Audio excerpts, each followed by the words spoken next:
Actor Rainn Wilson is well known as Dwight K. Schrute, his hilarious character from the hit NBC comedy The Office.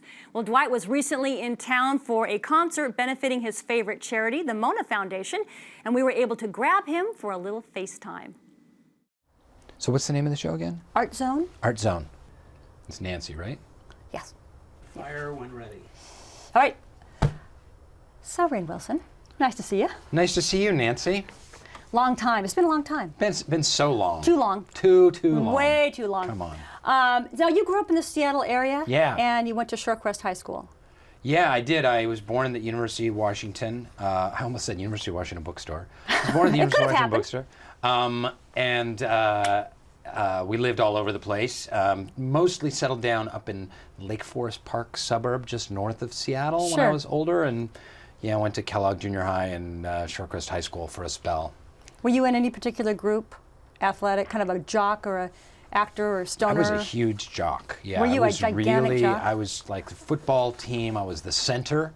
Wow. I was the center. I was the only center on the football team and the basketball team, just because I like being the center. Yeah. It's no, nice. I wasn't a jock. I was a total geek, and I was. You might have seen me in the Model United Nations Club chess team. Nice. Okay, so you're a brainiac. Yeah, I was a total brainiac. Yeah, that's basically it. Yeah. Now, let's talk about your. We'll go to Hollywood. We'll make a leap from high school to Hollywood. That's a big leap. I know that's a big leap. There was kind of a lot of stuff in between. No, I bet not that interesting though. Probably. Actually, really fascinating. Yeah. Really, so. Yeah. Well, I guess we're just gonna. Well, that'll be the next interview. Yeah. Okay. Good. Yeah. So, okay. You've done a ton of TV, obviously. Mm-hmm. Did you have a big break? Was there like a break that you had when it suddenly like, okay, everything's starting to tip my way? Yeah, there was. That break was doing the show 6 Feet Under. Yes, a great HBO show. Yeah, Man. and that was in 2003 or 4 or something like that. But I had been slogging away as a professional actor for 13 or 14 years before I got that, and doing mostly theater in New York, and then TV guest spots and dumb little things like that. So, were you familiar with the British version of The Office, the Ricky Gervais version? Before? Oh yeah, very much. You're very familiar with that. I'd seen it early on and loved it. Just I couldn't believe how brilliant and fresh and original it was. You did audition for the role of Dwight. Yeah, I auditioned several times. Early on, it was just kind of a read to camera, and then it was meeting with producers, and then the callback was. They got everyone and their mothers who were remotely right for the parts over a weekend, and they kept us there. And they're like, "You could stay all weekend long. Be prepared to stay for hours and hours and hours." Wow! Did they feed you? No. Okay. And they had the set, and they just mixed and matched people. And they had, I remember Jenna Fisher was there in the waiting room, and John Krasinski and I improvised. They would give us scenes, and they'd say, "You do this scene with this person. Go back there, rehearse it, and." Bring them in, and then we would just improvise on camera, and they cut together an audition tape for the network, and the networks watched the auditions. And you were there the whole time, the whole weekend? I ended up being there for like 4 or 5 hours though. Really? Yeah. Wow. It was pretty intensive. What I think is really cool about your character of Dwight is the development of the character. He is, strangely enough, kind of a Renaissance guy in a lot of ways. Is that something that you drove that? Was that working with the writers? How did that kind of come about? Because there's a huge change from the first episode till now. Well, I don't know that there's a change so much as just like layers and textures That's have what been I mean. added. Yeah, I mean that's a testament to our writers and the kind of show that we have. On a lesser show, he would have just been the nerdy, annoying guy. Yes. And which would have gotten boring. And it would have gotten really boring and just kind of like, but then you get to know that he drives a muscle car, and then you get to know he has a cousin Mose, and he's got a beet farm, and then you see that... and he's a baby whisperer. Yeah, he's a baby whisperer, and he's actually quite a ladies' man. Yes. And, you learn all these things about him. He's got a deep, rich, complex emotional life. He's got love affairs, and that's the strength of our writers. It really is all them. So you've directed a couple episodes of The Office as well. Was that something you wanted to do right away, or did that kind of I've always loved directing. I directed in the theater for a lot of time, and now I'm directing more in TV and film stuff. So it's been a really interesting, fun challenge. Is there one thing you have to know or think? What's really important in terms of being a director for you that you have to be able to do? Do you know what I mean? Yeah, I mean, you know, directing for film and TV just requires that you're equally as adept with the technical aspects and working with actors and with people. So, you know, you need to know where the camera should be. You need to know, you know, what it should look and how to give it kind of a visual dynamism and depth, and then, but you also need to be able to say, like, what if you tried it a little more like this? What if you just played with this aspect, or can you pick up the pace on this, and, you know, and allow the actors to bring everything they can to it. So some directors have one or the other, but don't have both. If you try and work towards having both of those. Right. The people skills and the tech skills as Yeah. well. You were so hilarious in the movie Juno. That was a small and mighty part, I thought. Are you doing more films? Do you want to do more films, and do you prefer indie versus mainstream? Well, I've definitely been doing more indie films recently. I had a bunch come out last year, Super and Hesher and Peep World, and I'm very proud of my work in those. I think it's great for people to get to see me doing stuff very, very different than Dwight, and that's been really fun. I have a bunch of film projects kind of in the pipeline and stuff, but nothing specifically that I'm shooting right now. Do you write? True? I do, yeah. I've written some scripts and created some projects and co-written some TV pilots and stuff like that. So there might be a part for me probably in one of them. Probably. I'm sure probably there is. there is. Yeah, right. So you're married you're married to a woman. And I'm married to a woman, and yes. you got a kid. Yes. And you got pit bulls. Yes. Married to Holiday Reinhorn. She's a writer. We actually met at the University of Washington in acting class. And we have 2 pit bulls. There used to be 3. One we had to give away. He was just too rambunctious. And so we shot him. So not kidding. And then my son Walter is 7 years old. He's in 1st grade. Now you and Walter started a website, SoulPancake? No? Is it both of you? I don't know why you would possibly think that. Why Because would I on my think Twitter, that? because my Twitter handle, I said I co-created SoulPancake and my son Walter. That doesn't mean that with my son Walter. You now co-created Right. SoulPancake. Okay, so he didn't co-create it with you. I co-created him. I You also okay, co-created the website SoulPancake.com. Thank you. So what is SoulPancake.com? It's about SoulPancake is a movement. It's a brand about digging into life's big questions and exploring what it means to be a human being. So the website is a social networking site where people can dig into philosophy, spirituality, the arts. There's creative challenges and find expression through the arts and the intersection of all of those things.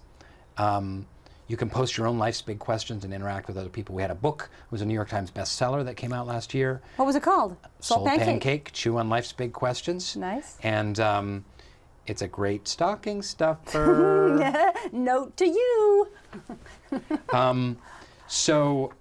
And now we've been producing some television pieces for the Oprah Winfrey Network. Cool. And we also got a deal with YouTube, and we're going to be launching a SoulPancake premium YouTube channel in conjunction with YouTube. Wow. So we'll be providing a lot of content in that arena. So it operates in a lot of different arenas. Kind of like little TED Talks. It is. In a way, it is. in a weird It sort is. of way. Yeah. It's like the weird stepsister who lives in the attic of TED Talks. Yeah. But I like that stepsister. Yes. You've practiced the Baha'i faith. What is the foundation of the Baha'i faith? I know a little bit about it. But. Yeah, I was Baha'i. My family was Baha'i. I grew up Baha'i here in Seattle. And Baha'is believe just in unity of all things. And that's the big catchphrase, but more specifically that all religions are actually one religion. They come from one God. There's only one God, and there's only one religion. And these divine teachers come down every once in a while. Buddha, Jesus, Muhammad, Krishna, Abraham, Zoroaster, you name it.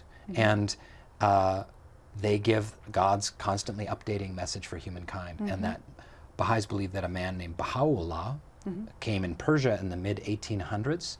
And Baha'u'llah's word is for this day and age, and it's to unite the races, to unite the religions, to empower education, empower women, seek social justice, and make the world a better place. So extremely inclusive.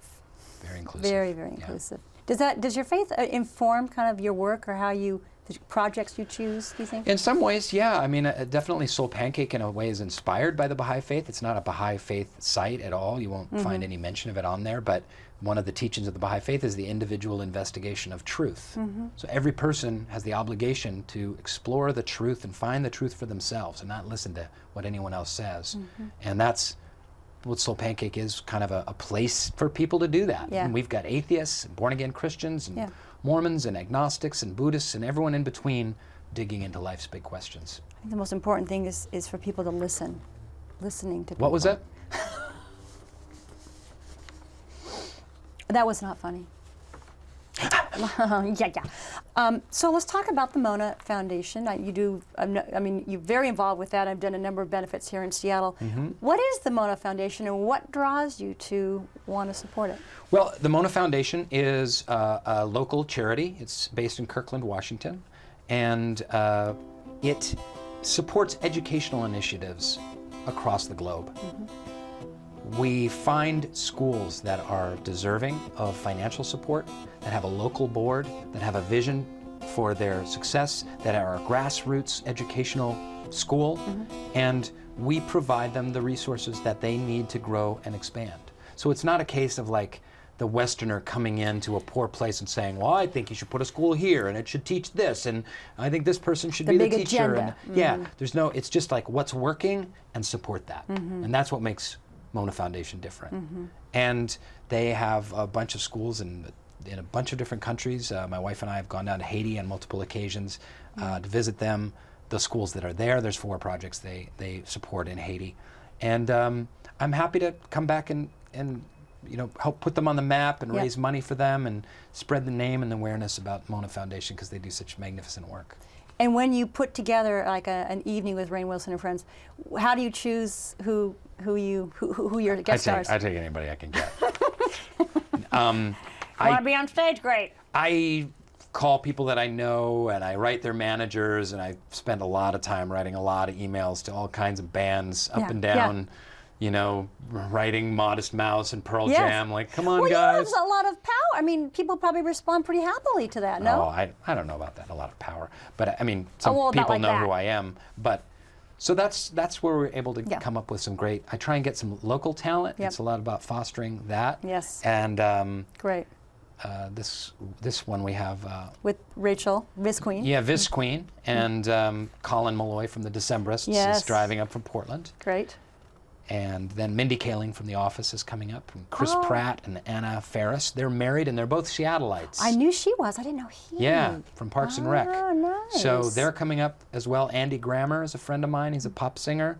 He was here last year at the event. Yep. So it'll be a good show. And what is he, a superhero? Phoenix Jones? Of course. Yeah. He hasn't saved your life yet? Nope. He will. He's a looking local forward to superhero here in Seattle, I'm Phoenix looking Jones. forward Yep. to that. I'll put get into a situation where he can kind of swoop in. Okay. Let's end this. Do you have a life motto? Do you have a little motto you live by? What's the one from Spinal Tap? That's the one like... Turn it to 11? No. Do what you can, have a good time all the time. Isn't that from Spinal Tap? I think it is. I love Spinal Tap. Do I have a life motto? No. I just, it really is contained in SoulPancake, which is dig as deep as you possibly can into what it is to be a human being. Life is an amazing gift. It's over really quick. And expand your horizons and take on all that you can. So it's not really a motto, but that's what I try and do. That's good. Yeah. Thank you so much. Thanks.